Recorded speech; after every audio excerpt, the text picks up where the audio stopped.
فاروق نے بھی تعلیم دی، اور آپ علی مرتضیٰ کا نام لیتے، علی کے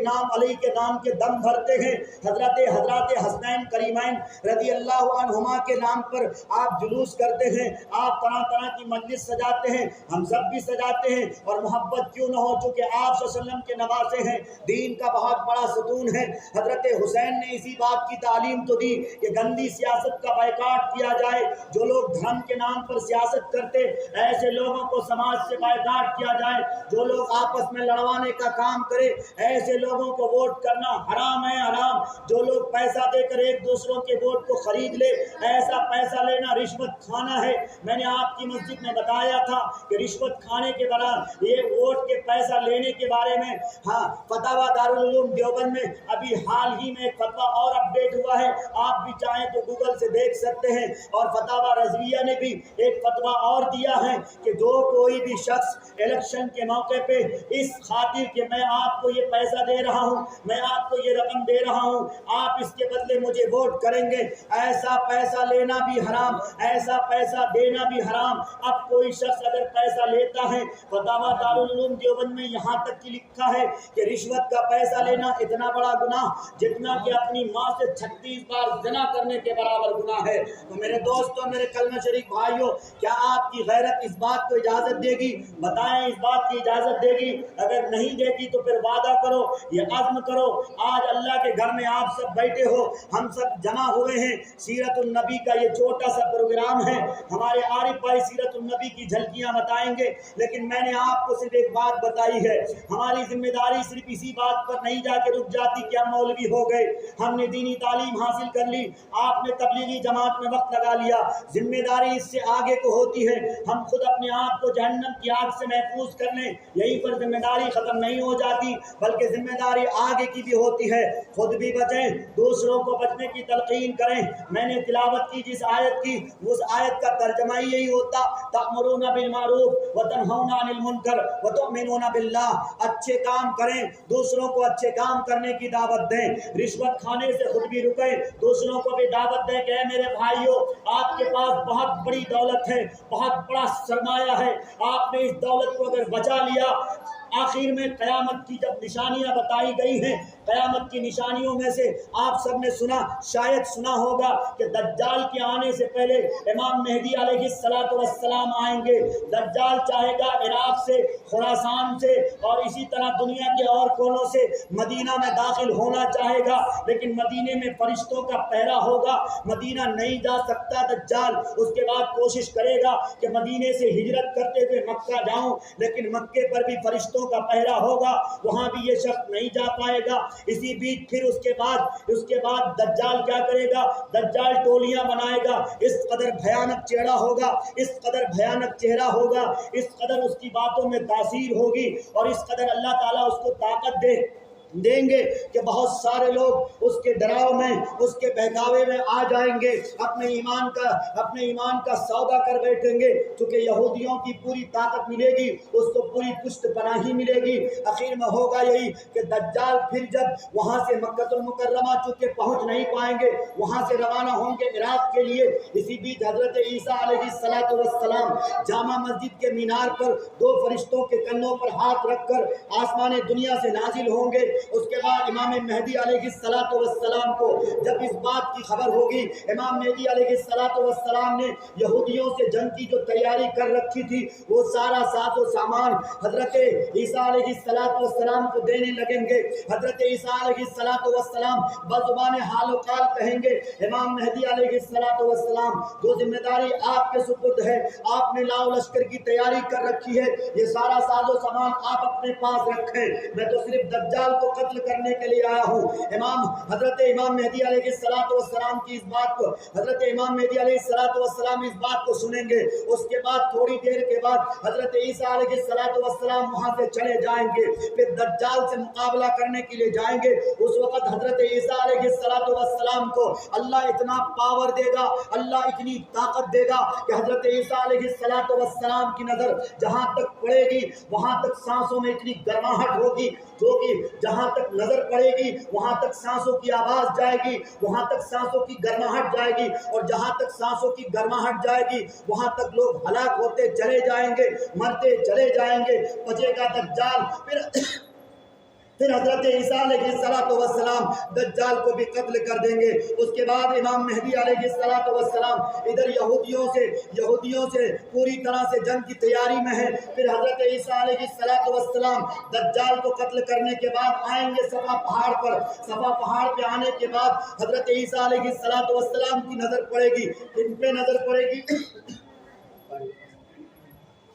کن پہ نظر پڑے گی؟ یاجوج ماجوج پہ نظر پڑے گی۔ قرآن کریم نے اس کا نقشہ کھینچا، قالوا یا ذا القرنین ان یاجوج و ماجوج مفسدون فی الارض۔ اللہ تبارک و تعالیٰ نے قرآن کریم میں فرمایا جب دجال ایسی جگہ سے نمودار ہوگا، صفا پہاڑ پر حضرت عیسیٰ علیہ السلام ہوں گے، حضرت عیسیٰ کی نظر پڑے گی، حضرت عیسیٰ علیہ السلام دجال کو بھی نیست و نابود کر دیں گے۔ اس کے بعد امام مہدی کی اسی بیچ امام مہدی علیہ السلام اس دار فانی سے رحلت فرما جائیں گے۔ اس کے 40 سال کے بعد حضرت عیسیٰ علیہ السلام بھی وفات پا جائیں گے۔ پھر خراسان سے ایک بادشاہ تیار ہوگا جو پھر اسلام کے نظام اور اسلام کے باغدوری کو آگے لے جانے کی کوشش کرے گا۔ لیکن میرے دوستوں، میرے کلمہ شریک بھائیوں، اب لوگوں کا ایمان کمزور ہوتا چلا جائے گا۔ جس طرح سے دجال آیا تھا، لوگوں کے ایمان کو خریدا تھا، لوگوں کے ایمان کو لوٹا تھا یہودیوں کے ساتھ ڈانٹ کے ساتھ، پھر یہ شخص آئے گا، پھر ایمان لوگوں کے کمزور ہوتے چلے جائیں گے۔ قرب قیامت ایک جانور نکلے گا۔ اس جانور کے بارے میں حدیث میں آیا ہے، حضرت مولانا تھانوی رحمۃ اللہ علیہ نے حدیث کے حوالے سے بہشتی زیور میں لکھا ہے، مولانا تھانوی نے لکھا کہ اس جانور کے پاس اللہ تبارک و تعالیٰ 2 طاقت دیں گے۔ ایک طاقت تو یہ ہوگی، حضرت موسیٰ علیہ السلام کا عصا اس کے پاس ہوگا، اس عصا سے وہ جانور جو لوگ ایمان والے ہوں گے ان کے چہرے کی طرف وہ لاٹھی لے کے پھیرتے رہیں گے، ایمان والے کا چہرہ کھلتا جائے گا، ایمان والے مسکراتے رہیں گے۔ پھر اس کے بعد جب وہ جانور تھوڑا آگے بڑھے گا، آگے بڑھنے کے بعد ہوگا یہ کہ حضرت سلیمان علیہ السلام کے پاس ایک سیاہ انگوٹھی تھی، اس سیاہ انگوٹھی سے حضرت سلیمان علیہ السلام جنات کی مخلوق کو قید کرتے تھے۔ وہ سیاہ انگوٹھی پھر وہ لوگ جو بدبخت ہوں گے، وہ لوگ جو ایمان فروخت ہوں گے، وہ لوگ جن کے پاس ایمان نہیں ہوگا، مشرکین اور ملحدین کو وہ سیاہ انگوٹھی لے کے یوں دکھاتے رہیں گے، جس کی وجہ سے ان لوگوں کا چہرہ کالا ہو جائے گا۔ پھر وہ لوگ مرتے چلے جائیں گے۔ پھر ایمان والے کے لیے حدیث میں آیا کہ ایمان والے کے لیے ایک فرحت بخش ہوا جنوب سے نکلے گی، جنوب سے آئے گی۔ وہ ہوا اس قدر دلسوز ہوگی، وہ ہوا اس قدر فرحت بخش ہوگی، وہ ہوا، اس ہوا میں اتنی تاثیر ہوگی، اتنی مٹھاس ہوگی، دل کو منہ لینے والی ہوا ہوگی۔ اس ہوا کے چلنے سے پھر ایمان والے دھیرے دھیرے اس دار فانی کو رحلت کر جائیں گے، ہمیشہ کی طرف کوچ کر جائیں گے۔ میرے دوستوں، میرے کلمہ شریف بھائیوں، مجھے بتانا مقصد یہ کہ دجال کا آنا بھی یہ آپ کو ماننا پڑے گا، کیونکہ میرے نبی پاک صلی اللہ علیہ وسلم نے قیامت کی علامتوں میں سے علامت بتائی۔ قرآن کریم کی آیتیں بھی اس بات کی طرف شاہد ہیں۔ پھر ہم اور آپ کیوں نہیں مانتے؟ اگر الیکشن کے موقع پہ وقت کا دجال آتا ہے، ہمارے اور آپ کو ایمان کو خریدتا ہے، ہم ان سے ہوشیار کیوں نہیں ہوتے؟ ہم ان سے متنبع کیوں نہیں ہوتے؟ اگر آپ سرپنچ صاحب تھے، اگر آپ سمیتی صاحب، مکھیا صاحب تھے، آپ نے پہلے لوگوں کی خدمت کیوں نہیں کی؟ لوگ بیمار تھے، ان کی تیمارداری کیوں نہیں کی؟ لوگ بیمار تھے، ہاسپٹل جانے کے لالے پڑے ہوئے تھے، آپ نے ان کی پرسش کیوں نہیں کی؟ گاڑیاں کیوں نہیں بھیجی؟ 2-4 ہزار روپے سے آپ نے مدد کیوں نہیں کی؟ کسی غریب کی بیٹی کی شادی ہو رہی تھی، اس موقع پہ آپ کہاں تھے؟ اس موقع پہ تو آپ نہیں تھے، تمسخرہ بنا رہے تھے، لوگوں کے مذاق اڑا رہے تھے، لوگوں کی غربت سے کھیل رہے تھے۔ پھر آج آپ کون ہیں؟ معلوم ہوا کہ آپ مسلمان نہیں ہیں۔ اگر آپ مسلمان ہوتے تو آپ کی حرکت یہ نہ ہوتی، آپ کی شان یہ نہ ہوتی۔ یہ تو دجالیوں کا طریقہ ہے، یہ تو دجال کے لوگوں کا روش ہے۔ اس روش سے آپ کو باز آنا پڑے گا۔ اس علاقے کے لوگ یہ عہد کر لیں، یہ ٹھان لیں، ہم ان کو ووٹ کریں گے جو پیسہ سے نہیں، اپنے ایمان کی دولت دکھا کر ہم سے ووٹ مانگنے آئے گا، ہم انہیں ووٹ کریں گے۔ ہم سوسائٹی کو ایک اچھا رہبر دیں گے۔ جب اچھا رہبر دیں گے تو سچی بات یہ کہ ہمارا سماج ایک اچھے دشا کی طرف جائے گا، ایک اپنے اچھے منزلت کی طرف گامزن ہوتا چلا جائے گا۔ میرے دوستوں، میرے کلمہ شریف بھائیوں، وقت زیادہ ہوتا چلا چلا جا رہا ہے اور آپ سب کے سامنے مولانا عارف صاحب بھی تشریف لا چکے ہیں، اس لیے میں اپنی بات کو زیادہ طویل نہ کرتے ہوئے صرف آخری بات کہہ رہا ہوں، تأمرون بالمعروف وتنہون عن المنکر، تو انشاءاللہ اچھے کام کریں گے انشاءاللہ، لوگوں کو اچھے کام کرنے کی دعوت دیں گے انشاءاللہ، برے کام سے رکیں گے، لوگوں کو برے کام سے رکنے کی دعوت دیں گے انشاءاللہ۔ یہ دو کام ہمارے اوپر ضروری ہے، اگر ہم نے ان دونوں کام کو نہیں سمجھا، ان دونوں کام کی ذمہ داری اپنے کندھے پہ نہیں لی تو میرے دوستوں، میرے کلمہ شریک بھائیوں، پھر ہمیں صفحہ ہستی سے مٹا دیا جائے گا، پھر آپ حکومت کو گالی بکتے رہ جاؤ گے، حکومت کو برا بھلا کہتے رہ جاؤ گے۔ غلطی ہماری تھی، میرے نبی نے فرمایا تھا اعمالکم اموالکم، جب تمہارے اعمال بگڑ جائیں گے، ظالم بادشاہ کو لٹ مارنے کے لیے تمہارے سر پہ بٹھال دیا جائے گا، وہ وقت وقت پہ تمہیں لٹ مارے گا، کبھی طرح طرح کے قانون لگائے گا، کبھی طرح طرح مصیبت اور اذیت دے کر تمہیں جیل کے سلاخوں کے پیچھے دھکیلا جائے گا۔ میرے دوستوں، میرے کلمہ شریک بھائیوں، یہ وقت کا تقاضا ہے کہ ہم سب ایک ہو جائیں، نیک ہو جائیں، شیشہ پلائی ہوئی دیوار ہو جائیں، اتحاد و اتفاق کی کڑی کو جوڑ لیں۔ سیرت نبوی کے پروگرام سے یہ سبق آپ سب کو ملنا چاہیے کہ ہمارا دل اگر نہیں ملتا ہم مسلمان نہیں ہیں۔ نبی پاک صلی اللہ علیہ وسلم نے فرمایا مومن کا دل آئینہ ہونا چاہیے، مومن کا چہرہ آئینہ ہونا چاہیے، جس طرح آئینہ دیکھ کر تو ہم اپنے چہرے کے گرد و غبار کو صاف کرتے، ایسے ہی مومن کے دل کو دیکھ کر، مومن کے چہرے کو دیکھ کر ہماری برائیاں ختم ہونی چاہیے، ہم اچھے کام کی طرف آنے لگ جائیں۔ ماشاءاللہ۔